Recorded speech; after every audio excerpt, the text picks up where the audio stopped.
Now in this training video, we want to see if you've got style. And what I mean by that is that a style is basically a combination of any formats like bold, italicized, underline, colors.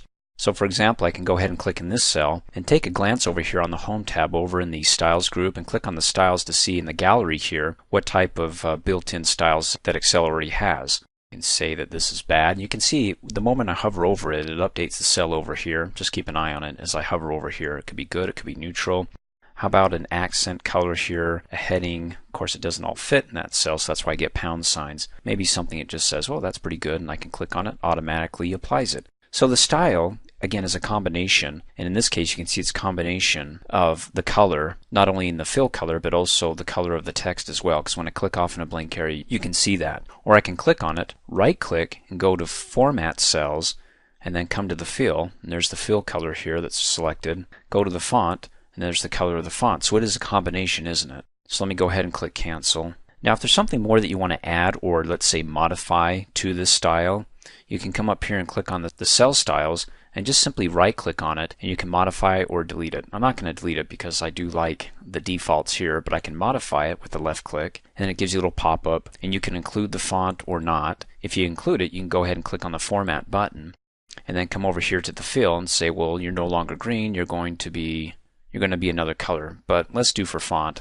Let's say font. Let me click the drop down arrow here and select more colors so I remember what type it was before, which is just RGB color, which is red, green, and blue is 97. Well, if I come over here and click on, I don't know, some sort of pink reddish here and click OK, click OK, click OK, it automatically updates for me. That's the new style here, or the combination of the fill color and the color of the font. So again, click, right click, modify, click on Format as long as you include the font, which is Calibri for the body, size 11, RGB, red, green, and blue. Click on Format.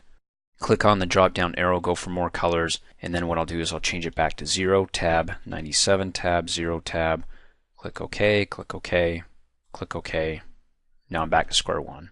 Now if I want to create my own style, like let's say for the row headers here for, employee ID for all the cells here for each month, I can go ahead and maybe give it some color, red, any combination here, maybe bold, maybe a fill-in color, something, I don't know, relatively light. That's not bad. So if I want to say this is a new style, and the whole purpose of creating your styles and saving them is that you don't want to have to go through all these steps again. It took me 3 steps. It took me to go ahead and do the fill color, to select B for bold, and to also change the font color to red. Instead of doing that all over again, why don't I just go ahead and select the cell and create a new style by coming over to the Styles group on the Home tab and clicking on the cells, but coming down here and create a new cell style. By default it checks everything, including that if it's not shaded or not, but it is. And then I come up here and say it's my employee ID style and click OK. Well, it does 2 things. First of all, it saves the style here, and second of all, I can click in another cell and apply it by coming up here to the cell styles, and it adds it into the gallery under the custom heading here. So all I have to do is click on it and it adds it. And of course I can click on it again and right click it to modify or delete it. And the moment I delete it, look what happened. I'll click off in a blank area. It actually deleted not only the style, but also the formatting of the cell, which was part of the style, which was the EID number.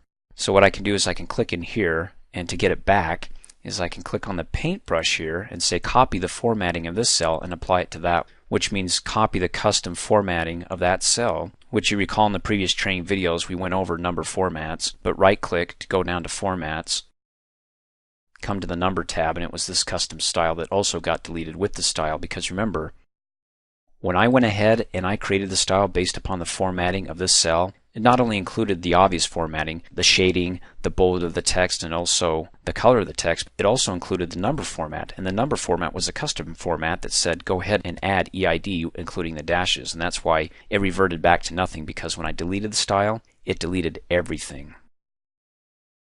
Hey, thanks for watching. If you like my video, please give it a thumbs up. And if you subscribe to my YouTube channel, as soon as I upload a new video, you'll be notified instantly, and you can do that by coming over here and clicking on my face.